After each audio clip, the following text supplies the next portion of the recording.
pembangunan, peningkatan pelayanan publik, dan kesejahteraan masyarakat, serta mengangkat harkat dan martabat orang asli Papua dengan memperhatikan aspek politik, administratif, hukum, kesatuan sosial budaya, kesiapan sumber daya manusia, infrastruktur dasar, kemampuan ekonomi, perkembangan pada masa yang akan datang, dan atau aspirasi masyarakat Papua. Pemekaran provinsi di Provinsi Papua berbeda dengan pengaturan pemekaran daerah provinsi, kabupaten, dan kota yang mengacu pada Undang-Undang Nomor 23 Tahun 2014 tentang pemerintah daerah. Pemekaran daerah provinsi di Provinsi Papua berdasarkan Undang-Undang Nomor 2 Tahun 2021 tentang Undang-Undang Nomor 2 Tahun 2021 tentang perubahan kedua atas Undang-Undang Nomor 21 Tahun 2001 tentang otonomi khusus bagi Provinsi Papua, pasal 76 ayat 3. Pemekaran daerah provinsi dan kabupaten kota sebagaimana dimaksud pada ayat 2 tanpa dilakukan melalui tahapan daerah persiapan, sebagaimana diatur dalam undang-undang mengenai pemerintahan daerah, dan sebagaimana juga diatur pada pasal 76 ayat 5, pembentukan daerah otonomi dilakukan sesuai dengan ketentuan dalam undang-undang ini dan ditetapkan dengan undang-undang. Adapun 3 RUU pemekaran daerah Provinsi Papua yang akan dibahas saat ini antara Komisi 2 DPR RI dengan pemerintah, yakni 1 RUU tentang pembentukan Provinsi Papua Selatan, 2 RUU tentang pembentukan Provinsi Papua Tengah, 3 RUU tentang pembentukan Provinsi Papua Pegunungan Tengah. Sedangkan RUU pembentukan Provinsi Papua Barat Daya akan diajukan ke Bamus DPR RI untuk diagendakan dalam paripurna DPR RI sebagai usul inisiatif DPR RI. Oleh karena itu, Komisi 2 DPR RI mengajukan pembentukan 3 rancangan undang-undang pembentukan provinsi sebagai pemekaran daerah Provinsi Papua, yakni RUU tentang pembentukan Provinsi Papua Selatan, RUU tentang pembentukan Provinsi Papua Tengah, dan RUU tentang pembentukan Provinsi Papua Pegunungan Tengah ini sebagai RUU inisiatif DPR sesuai dengan ketentuan pasal 21 Undang-Undang Dasar Negara Republik Indonesia tahun 1945 dan telah memenuhi persyaratan sebagaimana diatur dalam pasal 101 ayat 3 dan pasal 112 ayat 1, ayat 2 dan ayat 3 Tatip DPR RI, serta pasal 10 Peraturan DPR RI tentang tata cara mempersiapkan rancangan undang-undang. Pembentukan 3 rancangan undang-undang pembentukan provinsi di daerah Provinsi Papua ini juga telah memenuhi syarat untuk diajukan. Karena sesuai dengan ketentuan pasal 16, pasal 23 ayat 1 Undang-Undang Nomor 12 Tahun 2011 tentang pembentukan peraturan perundang-undangan mengenai kumulatif terbuka. Adapun cakupan wilayah di dalam RUU tentang ketiga pembentukan RUU tentang pemekaran daerah provinsi di Papua, yakni sebagai berikut. 1. Provinsi Papua Selatan. A. Kabupaten Merauke. B. Kabupaten Bopendigul. C. Kabupaten Mapi. Dan D. Kabupaten Asmat. 2. Provinsi Papua Tengah. A. Kabupaten Nabire. B. Kabupaten Paniai. C. Kabupaten Mimika. D. Kabupaten Puncak Jaya. E. Kabupaten Puncak. F. Kabupaten Dogiai. G. Kabupaten Intan Jaya. Dan H. Kabupaten Deiyang. 3. Provinsi Papua Pegunungan Tengah. A. Kabupaten Jayawijaya. B. Kabupaten Yahukimo. C. Kabupaten Tolikara. D. Kabupaten Mambrano Tengah. E. Kabupaten Yalimo. F. Kabupaten Lani Jaya. Dan G. Kabupaten Enduga. Sedangkan ruang lingkup materi muatan yang diatur dalam Undang-Undang Ketiga Pembentukan RUU tentang pemekaran daerah provinsi di Papua ini antara lain. Bab 1 Ketentuan Umum, Bab 2 Pembentukan, Cakupan Wilayah, Batas Wilayah, dan Ibu Kota. Bab 3 Kewenangan Daerah Provinsi. Bab 4 Pemerintahan Daerah. Bab 5 Personil, Aset, dan Dokumen. Bab 6 Alokasi dana perimbangan, hibah, dan bantuan dana. Bab 7 Pembinaan. Bab 8 Ketentuan Peralihan, dan Bab 9 Ketentuan Penutup. Demikian penjelasan Komisi 2 DPR RI terkait 3 rancangan undang-undang tentang pembentukan Provinsi Papua Selatan, RUU tentang pembentukan Provinsi Papua Tengah, dan RUU tentang pembentukan Provinsi Papua Pegunungan Tengah untuk dapat menjadi bahan pada pembahasan-pembahasan selanjutnya. Jakarta 21 Juni 2020, pimpinan DPR Komisi 2 DPR RI. Terima kasih. Assalamualaikum warahmatullahi wabarakatuh.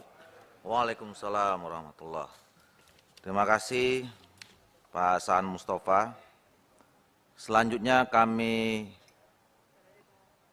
persilakan dari pimpinan Komisi 1 menyampaikan pandangan.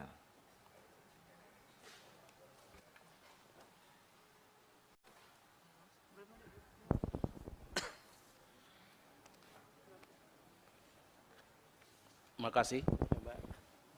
Pandangan awal Dewan Perwakilan Daerah Republik Indonesia terhadap Rancangan Undang-Undang tentang Provinsi Papua Selatan, Rancangan Undang-Undang tentang Provinsi Papua Tengah, dan Rancangan Undang-Undang tentang Provinsi Papua Pegunungan Tengah. Jakarta, 21 Juni 2022. Yang terhormat pimpinan dan anggota Komisi 2 DPR RI, yang kami hormati Menteri Dalam Negeri dan jajaran, yang kami hormati Menteri PPN atau Kepala Bappenas Republik Indonesia atau yang mewakili, yang kami hormati Menteri Hukum dan Hak Asasi Manusia atau yang mewakili, yang kami hormati Menteri Keuangan atau yang mewakili, dan segenap hadirin yang kami muliakan.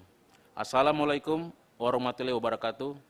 Salam sejahtera, Om Swastiastu, Namo Buddhaya, salam kebajikan.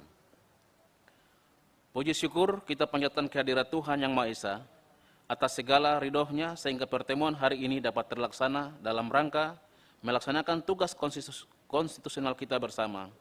Ucapan terima kasih dan penghargaan yang sebesar-besarnya kami sampaikan kepada pimpinan dan anggota Komisi 2 DPR RI yang akan bersama DPD dan pemerintah akan melakukan pembahasan terhadap 3 rancangan undang-undang pemekaran Provinsi Papua, yaitu Rancangan Undang-Undang tentang Provinsi Papua Selatan, Rancangan Undang-Undang tentang Provinsi Papua Tengah, dan Rancangan Undang-Undang tentang Provinsi Papua Pegunungan Tengah. Pimpinan dan anggota Komisi 2 DPR RI serta pemerintah yang kami muliakan. Lahirnya Undang-Undang Nomor 2 Tahun 2021, terutama keberadaan Pasal 76, menciptakan era baru bagi masa depan Papua. Pasal ini mengafirmasi kembali tujuan Otsus, yaitu diarahkan untuk melindungi, menjunjung harkat dan martabat, memberi afirmasi, dan melindungi hak-hak dasar orang asli Papua, baik dalam bidang ekonomi, politik, maupun sosial budaya, juga dalam rangka percepatan pembangunan, kesejahteraan, dan peningkatan kualitas pelayanan publik, serta kesinambungan dan keberlanjutan pembangunan di wilayah Papua, termasuk untuk melanjutkan dan mengoptimalkan pengelolaan penerimaan dalam rangka pelaksanaan otonomi khusus bagi Provinsi Papua secara akuntabel, efisien, efektif, transparan, dan tepat sasaran, serta untuk melakukan penguatan penataan daerah provinsi di wilayah Papua sesuai dengan kebutuhan, perkembangan, dan aspirasi masyarakat Papua. Kehadiran Pasal 76 Undang-Undang Otsus ini menjadi leg spesialis bagi pemekaran Papua. Sebagai leg spesialis tentunya perlu dilakukan pendekatan sosial politik terhadap pihak-pihak di tanah Papua, karena pemekaran harus menjamin dan memberikan ruang bagi orang asli Papua dalam aktivitas politik, pemerintahan, perekonomian, dan sosial budaya. Disinilah ruang afirmasi itu diperjuangkan, karena salah satu kegagalan Otsus Jilid 1 ialah lemah atau kurangnya implementasi aspek afirmasi terhadap orang asli Papua. Pendekatan sosial politik terutama dilakukan terhadap masyarakat adat, agama dan puan harus dipahami bersama bahwa pembangunan di tanah Papua sesungguhnya didasarkan pada 3 aspirasi, tugu atau pilar utama, yaitu adat, agama, dan pemerintah. Eksistensi pemerintah harus menampilkan juga eksistensi adat dan agama. Agama dan adat merupakan mitra strategis pemerintah. Pendekatan sosial politik terhadap agama ialah dengan mendengarkan suara tokoh-tokoh agama dan organisasi keagamaan yang memang menjadi ruang kepercayaan masyarakat sejak sending misionaris pada 5 Februari 1855. Dewan gereja, tokoh-tokoh agama, dan organisasi keagamaan lainnya perlu dilibatkan secara terintegrasi dalam proses pemekaran, karena orang Papua memiliki dimensi religiositas di mana ketaatan dan takut akan Tuhan menjadi bagian dari kehidupan. Disinilah peran agama untuk membantu mensukseskan pembangunan di Papua. Pendekatan sosial politik melalui agama akan memberikan kontribusi besar bagi terarah dan tercapainya tujuan Otsus. Selain tokoh-tokoh agama dan organisasi keagamaan, suara masyarakat juga mutlak diperlukan. Tungku penyangga kehidupan orang asli Papua berupa masyarakat adat telah lahir jauh sebelum ada negara ataupun pemerintah formal republik. 7 wilayah adat berdasarkan kesatuan sosial budaya dan letak geografis, yaitu wilayah 1 Mamta Tabi, Mamberamo Tami di tanah Tabi, wilayah 2 Saireri, wilayah 3 Doberai, wilayah 4 Bomberai, wilayah 5 Animha, wilayah 6 Lapago, dan wilayah 7 Mipago. Memiliki karakteristik pembangunan tersendiri yang harus diperhatikan dan dipertimbangkan. Suara masyarakat adat akan sangat diperhatikan oleh orang Papua, karena rahim orang Papua adalah keterikatan pada adat. Pertimbangan-pertimbangan di atas selaras dengan ketentuan pasal 76 ayat 1 Undang-Undang Otsus Papua yang menyebutkan bahwa pemekaran daerah provinsi dan kabupaten kota menjadi provinsi-provinsi dan kabupaten kota dapat dilakukan atas persetujuan MRP dan DPRP setelah memperhatikan dengan sungguh-sungguh kesatuan sosial budaya, kesiapan sumber daya manusia, kemampuan ekonomi, dan perkembangan pada masa yang akan datang. Meskipun tidak ada keharusan berdasarkan dari persetujuan MRP dan DPRP, namun undang-undang tersebut memberi ruang istimewa pada MRP dan DPRP untuk dipertimbangkan perannya dalam pemekaran. Pimpinan dan anggota Komisi 2 DPR RI serta pemerintah yang kami muliakan, terkait dengan usulan pemekaran Provinsi Papua melalui pembentukan Provinsi Papua Selatan, Papua Tengah, dan Provinsi Papua Pegunungan Tengah yang berlandaskan pada ketentuan pasal 76 ayat 2 Undang-Undang Otsus Papua, di mana pemekaran daerah dapat dilakukan oleh pemerintah dan DPR, namun catatan ialah tetap memperhatikan aspek politik, administratif, hukum, dan kesatuan sosial budaya, kesiapan sumber daya manusia, infrastruktur dasar, kemampuan ekonomi, perkembangan pada masa yang akan datang, dan atau aspirasi masyarakat Papua. Berkenan dengan rencana pemekaran provinsi tersebut, masih terdapat pernyataan mendasar di luar dari apa yang diungkapkan peraturan perundang-undangan. Itu sebenarnya tujuan dari pemekaran di tanah Papua, apakah murni demi meningkatkan kesejahteraan orang asli Papua, pengangkatan harkat martabat orang Papua, ataukah demi perluasan investasi, perluasan imigrasi, perluasan kepentingan oligarki tertentu? Diperlukan suatu penjelasan secara terbuka oleh pemerintah dan DPR, tujuan dari pemekaran di tanah Papua. Pemetaan grand desainnya harus dipaparkan secara spesifik, yang bisa dipahami secara utuh oleh orang Papua, bisa diterima dengan pikiran positif, karena bagaimanapun juga, ada kekhawatiran dalam tatanan akar rumput. Jangan sampai pemekaran hanya menjadi anjang perebutan kekuasaan dan sebagai modalitas yang mengikutinya, dan justru menempatkan orang asli Papua sebagai penonton asing di negerinya sendiri. Seperti pepatah gajah bertarung melawan gajah, peladuk mati di tengah-tengah. Masih dalam kerangka pemekaran, DPD RI minta pemerintah dapat menjelaskan ukuran kuantitatif dan kualitatif dari kriteria-kriteria yang ditegaskan dalam pasal 76 Undang-Undang Nomor 2 Tahun 2001 berupa kestabilan politik, administrasi, hukum, dan kesatuan sosial budaya, kesiapan sumber daya manusia, infrastruktur dasar, kemampuan ekonomi, perkembangan pada masa yang akan datang, dan atau aspirasi masyarakat Papua. Pimpinan dan anggota Komisi 2 DPR RI serta pemerintah yang kami muliakan, Berdasarkan beberapa konsideran tersebut, DPD RI pada prinsipnya dapat memahami usulan pemekaran di Provinsi Papua sepanjang sesuai dengan aspirasi masyarakat Papua dan selaras dengan semangat otonomi khusus Papua untuk mempercepat pemerataan pembangunan, peningkatan pelayanan publik, dan kesejahteraan masyarakat, serta mengangkat harkat dan martabat orang asli Papua. DPD RI juga meminta pemerintah dan DPR agar dalam hal pemekaran Papua hendaknya menghormati kewenangan pemerintah Provinsi Papua, Majelis Rakyat Papua, dan Dewan Perwakilan Rakyat Papua sesuai dengan amanat Undang-Undang Otonomi Khusus Papua. Di samping itu, DPD RI meminta pemerintah dapat menjelaskan urgensi pembentukan daerah otonomi baru di tanah Papua dan melakukan kajian yang lebih komprehensif terhadap usulan pemekaran di tanah Papua. Sebagai penutup, DPD RI berharap dan kembali mengingatkan pemerintah dan DPR agar upaya-upaya yang kita lakukan dalam membuat kebijakan di tanah Papua harus benar-benar memperhatikan dan menjamin ruang afirmasi terhadap nilai-nilai kearifan yang ada di tanah Papua. Nilai-nilai kearifan inilah yang kami yakin dapat menjadi lokomotif mendorong pembangunan untuk mewujudkan Papua yang maju, mandiri, setara, dan sejahtera dalam kerangka Negara Kesatuan Republik Indonesia. Dari Daerah Maju, Indonesia Jaya. Terima kasih. Wassalamualaikum warahmatullahi wabarakatuh. Pimpinan Komite 1 DPD RI. Terima kasih. Terima kasih Pak Philip yang mewakili DPD RI sebagai pimpinan Komite 1 DPD RI. Selanjutnya kami persilakan Saudara Menteri Dalam Negeri untuk menyampaikan pandangan pemerintah. Terima kasih. Assalamualaikum warahmatullahi wabarakatuh. Selamat siang, salam sejahtera untuk kita semua. Om Swastiastu, Namo Buddhaya, salam kebajikan. Yang kami muliakan pimpinan dan segenap anggota Komisi 2 DPR RI, kemudian pimpinan anggota Komisi 1 DPD RI yang diwakili oleh Bapak Dr. Philip Uwamapma,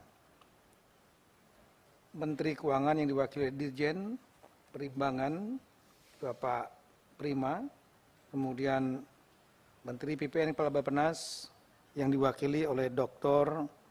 Felix Wanggai, Menkumham yang diwakili oleh Bapak Dr. Dana Putra, Bapak dan Ibu sekalian yang berbahagia.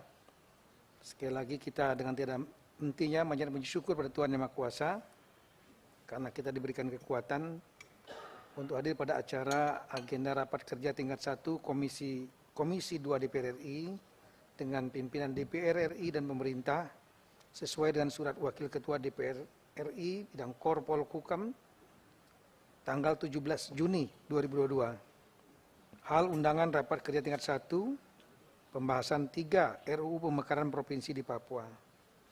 Bapak-bapak dan Ibu sekalian, berdasarkan surat Ketua DPR RI tanggal 12 April 2022, hal penyampaian RUU usul DPR RI, selanjutnya Bapak Presiden telah mengeluarkan surat Presiden atau Surpres tertanggal 10 Mei 2022, hal penunjukan wakil pemerintah untuk membahas 3 rancangan undang-undang usul DPR tersebut.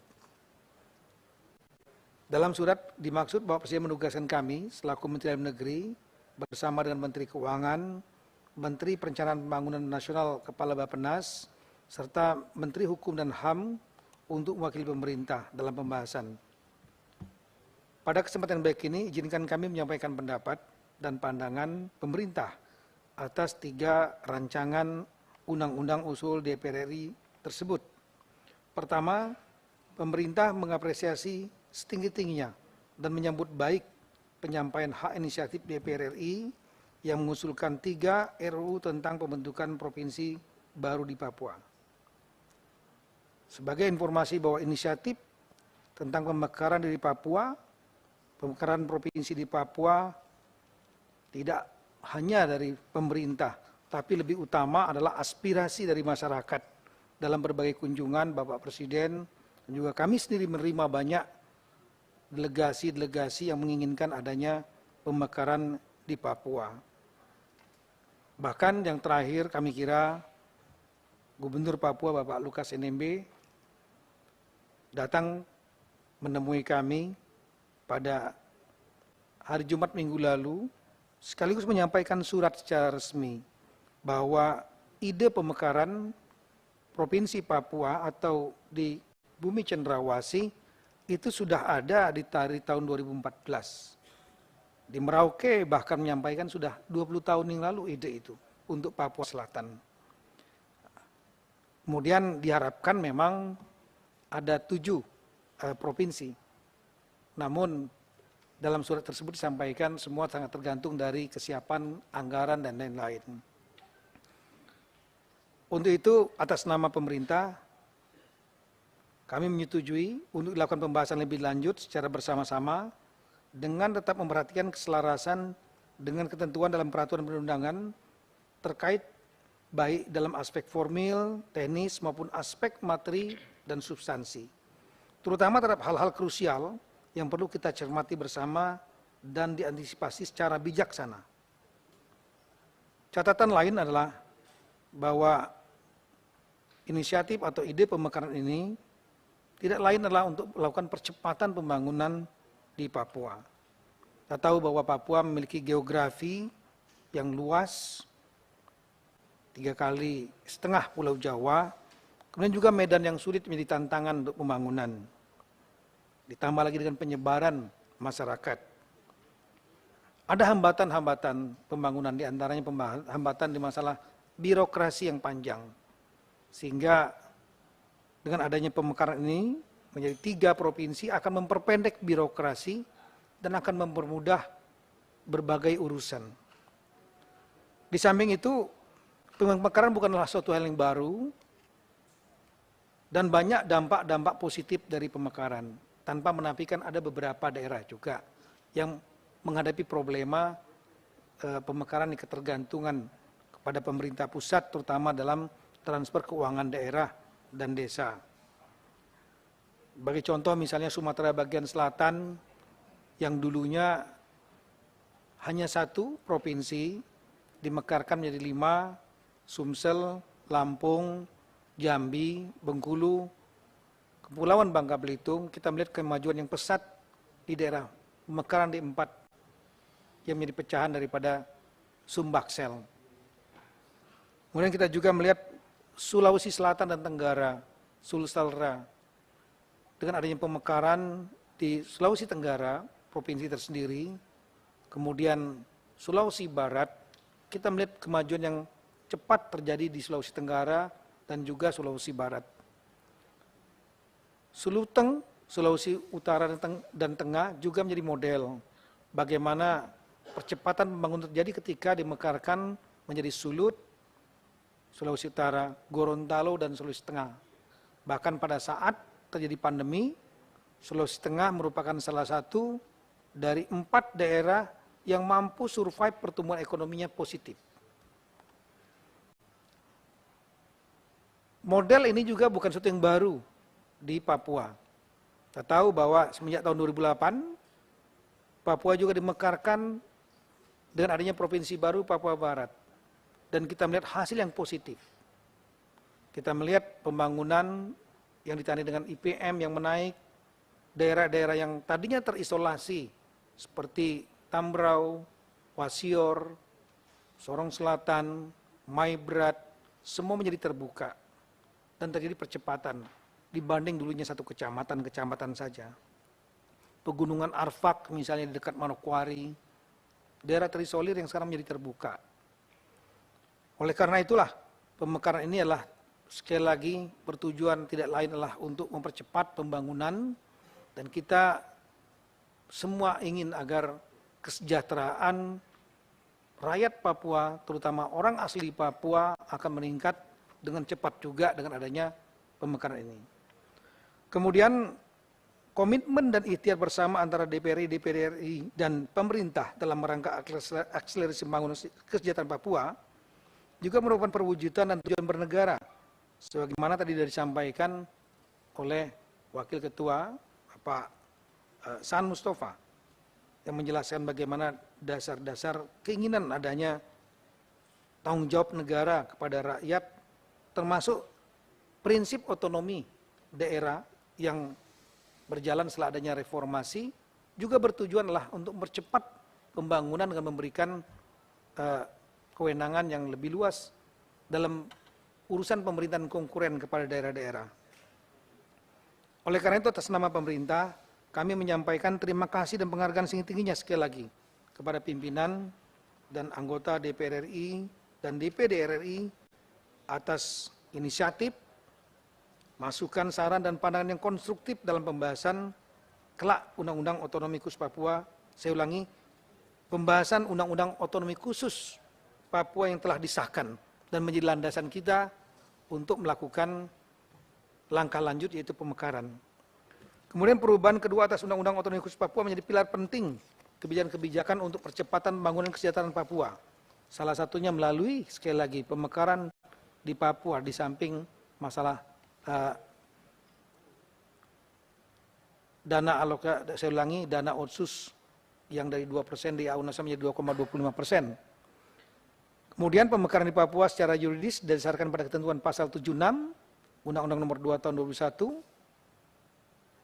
tentang perubahan kedua atas Undang-Undang 21/2021 hukum, kesatuan sosial budaya atau wilayah adat, kesiapan sumber daya manusia, infrastruktur, kemampuan ekonomi, prediksi perkembangan pada masa yang akan datang, dan juga aspirasi masyarakat Papua.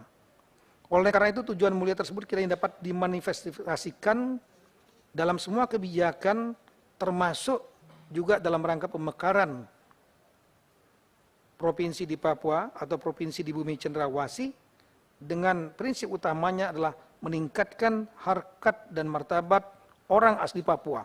Inilah penekanan yang paling utama sekali. Yang ketiga, perkenankan kami menyampaikan beberapa hal penting yang menurut kami perlu pendalaman lebih lanjut dalam rapat nanti pembahasan di panitia kerja. Secara lengkap, pemerintah akan menyampaikan daftar investasi massal atau DIM, di antaranya yang pertama, penegasan batasan definisi orang asli Papua atau OAP. Yang kedua adalah mengenai masalah cakupan wilayah. Tadi sudah disampaikan juga oleh Bapak Wakil Ketua, Bapak Saan Mustafa tentang kabupaten kota yang masuk dalam 3 rencana pemekaran provinsi. Ada beberapa kami kira untuk Papua Selatan tidak menjadi masalah di sana. Ibu kota di Wamena, 4 daerah juga bulat. Kemudian saya ulangi, ibu kota di Merauke dan suara bulat baik dari tokoh-tokoh formal maupun informal. Kami juga hari ini bahkan juga menerima saat kita berkunjung ini, kita laksanakan rapat kerja ini, kita juga sebetulnya harus menerima juga delegasi dari Merauke dan juga dari Timika. Kemudian untuk Papua Tengah, yang mungkin perlu dipertimbangkan adalah mengenai masalah posisi ibu kota, yaitu adanya 2 aspirasi Nabire dan Timika. Nabire dengan alasan akses dan juga kedekatan dengan beberapa daerah lain, tapi Timika ini juga dengan alasan kesiapan, terutama kesiapan infrastruktur, bandara, pelabuhan, lokasi, dan lain-lain. Adanya kota di sana yang sudah jadi, Mimika, dan Nabire, itu adanya potensi bencana di sana, sehingga pemerintah mengusulkan, tapi dalam pembahasan bisa dibahas, kiranya ini dapat ibu kota yang dilaksanakan di Timika. Kemudian juga isu lain mengenai masalah Provinsi Papua Tengah, itu adalah Puncak Jaya dan Puncak, yang secara adat sebetulnya itu lebih tepat di wilayah Papua Tengah atau Lapago, namun memiliki sejarah atau historis pecahan daripada Nabire, sehingga jika memang disepakati Puncak Jaya dan Puncak oleh para tokoh formal maupun informal, kami kira kita mendukung kalau seandainya memang Puncak dan Puncak ini masuk ke dalam wilayah Provinsi Papua Tengah. Kemudian aspirasi lain yang juga perlu pertimbangan dan kami dapat masukan diantaranya yaitu mengenai aspirasi posisi Pegunungan Bintang. Pegunungan Bintang ini secara historis adalah bagian daripada wilayah adat Lapago. yaitu pecahan dari Jayawijaya, dulunya Kabupaten Jayawijaya yang beribu kota di Wamena, sedangkan Pegunungan Bintang sendiri adalah di Oksibil. Aspirasi dari Dewan Adat Papua wilayah Tabi dan juga menyampaikan bahwa masyarakat Kabupaten Pegunungan Bintang, saya ulangi, Pegunungan Bintang, berbeda secara kultur sosial dengan Tabi dan Sereri, sehingga mereka mengusulkan untuk Pegunungan Bintang di Lapago. Namun juga kita tidak menafikan aspirasi dari Kabupaten Pegunungan Bintang sendiri yang menginginkan sebagian termasuk bupatinya menginginkan masuk ke dalam wilayah Provinsi Induk dengan pertimbangan akses transportasi. Kabupaten Pegunungan Bintang lebih dekat ke kota Jayapura dibandingkan ke Wamena. Kemudian juga akses pemenuhan pelayanan dasar masyarakat untuk pendidikan kesehatan bagi masyarakat Pegunungan Bintang lebih mudah ke kota Jayapura dibandingkan ke Wamena. Ada dua aspirasi seperti ini, namun sekali lagi ini jadi pertimbangan kita untuk diputuskan pada saat pembahasan nanti. Hal lain adalah mengenai masalah transfer ke daerah atau TKD. Memperhatikan ketentuan pasal 137 Undang-Undang Nomor 1 Tahun 2002 tentang hubungan keuangan antara pemerintah pusat dan pemerintah daerah HKPD yang telah ditetapkan tanggal 5 Januari 2022. Karena TKD sebagaimana dimaksud dalam pasal 1106 untuk daerah baru dialokasikan secara mandiri pada tahun anggaran berikutnya sejak undang-undang pembentukan daerah tersebut diundangkan. Ayatnya ketentuan sebagaimana dimaksud ayat 1 berlaku untuk daerah baru yang undang-undang pembentukannya diundangkan sebelum atau pada tanggal 30 Juni tahun berkenaan. Ini ada limit yang eksplisit. Kemudian ayat 3, dalam hal undang-undang pembentukan daerah baru diundangkan setelah tanggal 30 Juni tahun berkenaan, maka dana TKD untuk daerah baru diperhitungkan secara proporsional dari dana TKD yang dialokasikan untuk daerah induk. Dengan memperhatikan ketentuan di atas, maka memang akan ada dua opsi. Alokasi dana transfer ke daerah TKD pada daerah baru akan dihitung secara mandiri, artinya ada APBD masing-masing, apabila undang-undang diundangkan sebelum 30 Juni 2022. Tetapi apabila undang-undang diundangkan setelah 30 Juni 2022, maka transfer ke daerah untuk daerah baru akan dihitung secara proporsional dari dana transfer ke daerah induk. Dalam hal ini kepada 4 daerah yaitu Provinsi Papua, Provinsi Papua Selatan, Provinsi Papua Tengah, dan Provinsi Papua Pegunungan Tengah. Oleh karena itu kami mengharapkan kiranya dengan kerjasama yang baik dari pimpinan dan seluruh anggota Dewan dan Panja nanti, kiranya berkenan 3 rancangan undang-undang ini dapat selesai sesuai dengan jadwal.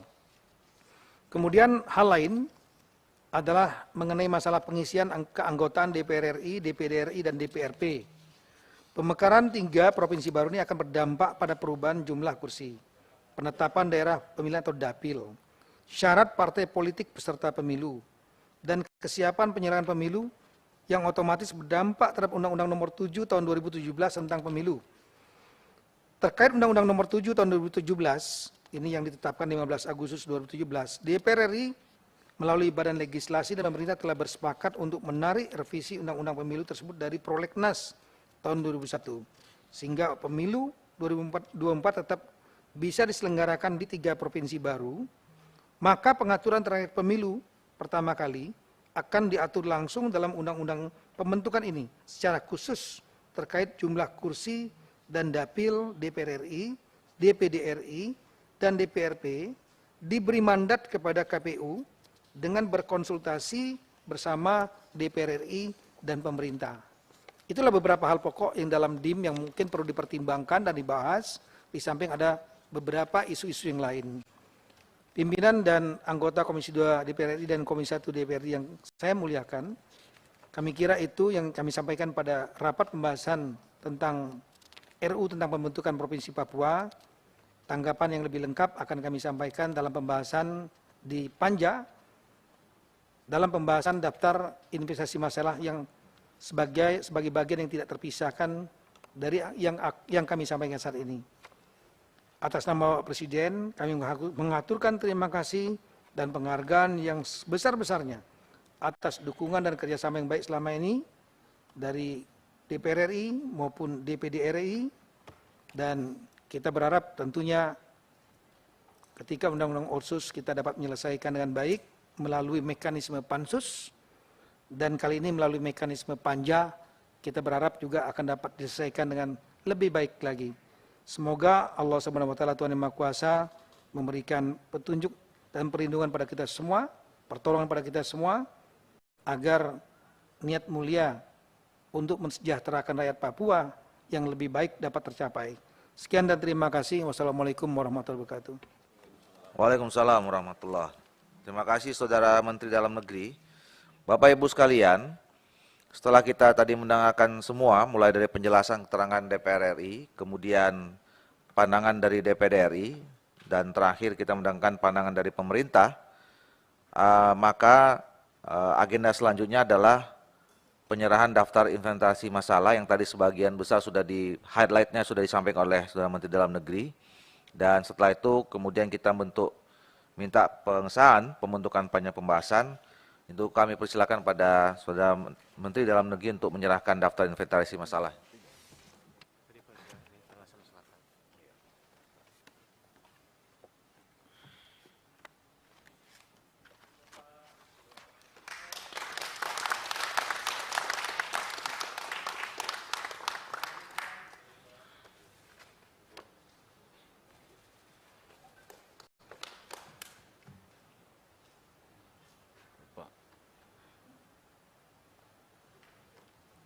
Serahkan ya.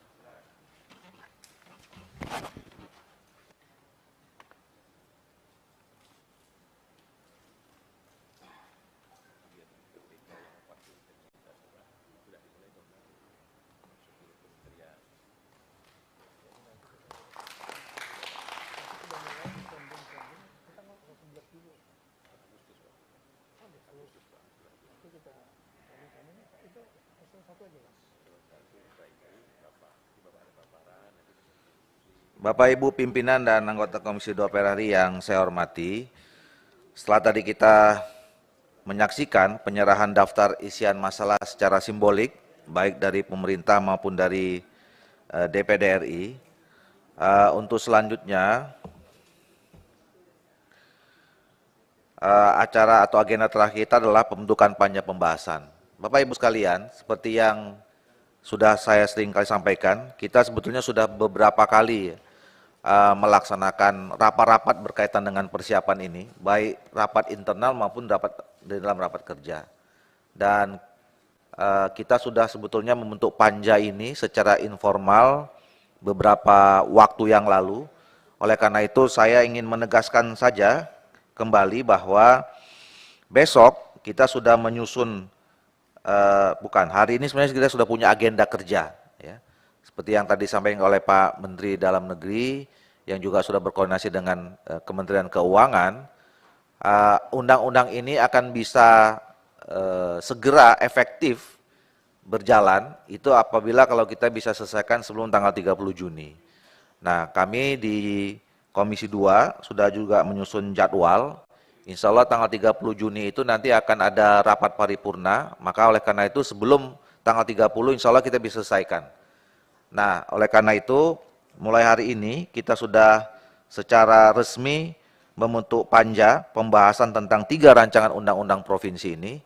Saya ingatkan kembali kepada Kapoksi, ya, bagi Kapoksi yang belum mengirimkan namanya, segera kalau bisa hari ini sudah kita bisa terima di Sekretariat Komisi, sehingga besok pagi kita sudah mulai rapat.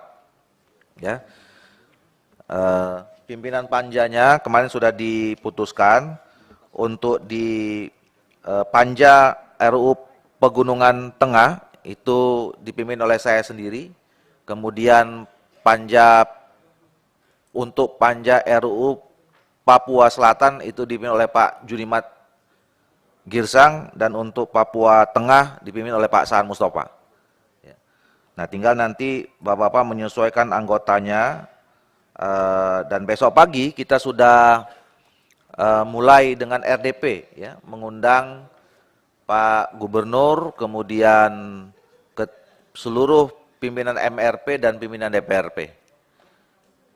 Terus berjalan sampai hari Kamis malam kita terbang ke Papua, mendengarkan atau menyerap aspirasi di sana sampai hari Minggu. Senin, Selasa, Rabu kita tuntaskan finalisasi rancangan undang-undang ini. Sehingga Rabu kita sudah bisa putuskan dalam tingkat 1, kemudian tanggal 30, itu kalau tidak salah Kamis, kita sudah bisa selesaikan. Mudah-mudahan ini bisa berjalan lancar dan dukungan doa kita semua. Ya.